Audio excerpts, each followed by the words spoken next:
అందరికీ నమస్కారం.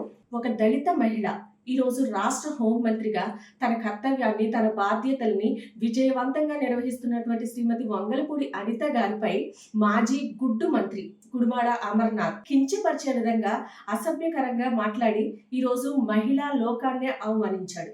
రాజకీయంగా ఆవిడని ఎదుర్కొనే దమ్ము ధైర్యం లేక ఈరోజు ఆవిడని బాడీ షేమింగ్ చేస్తూ బహిరంగ సభలో ఒక మహిళని పక్కన పెట్టుకొని మహిళా లోకాన్నే అవమానించాడు. అమర్నాథ్ ఇంట్లో కూడా ఆడవాళ్ళు ఉన్నారు. తిరిగి మాట్లాడాలంటే మాకు 2 నిమిషాలు పట్టదు. కానీ మాకు సంస్కారం అడ్డొస్తుంది.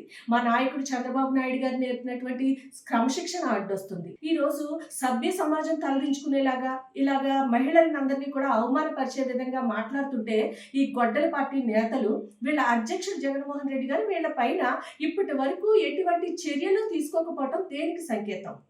నిన్న కాక మొన్న అంబటి రాంబాబు, అంతకు ముందు ప్రసన్న కుమార్ రెడ్డి, ఈరోజు గుడివాడ అమర్నాథ్.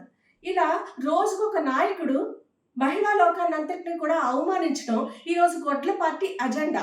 సొంత చెల్లెళ్ళ పైన కూడా సోషల్ మీడియాలో అసభ్యకరంగా పోస్టులు పెట్టించినటువంటి నాయకుడు వీళ్ళ నాయకుడు జగన్మోహన్ రెడ్డి గారు. వాళ్ళ కింద పనిచేసినటువంటి నాయకుల నుంచి ఇంతకంటే మనం గొప్పగా ఏం ఎక్స్పెక్ట్ చేయగలం?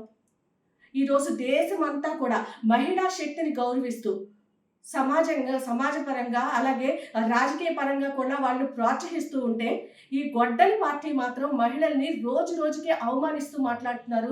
ఈ గొడ్డలి పార్టీ నాయకులు అందరూ కూడా వీళ్ళందరికీ కూడా ఒకటే చెప్తున్నా, ముఖ్యంగా గుడివాడ అమర్నాథ్, నువ్వు వెంటనే బహిరంగంగా అనిత గారికి, హోంమంత్రి అనిత గారికి క్షమాపణ చెప్పు. లేదంటే మహిళలకు నిన్ను ఊరుకోదు. మహిళల్ని తగిన బుద్ధి చెప్తారు, జాగ్రత్త.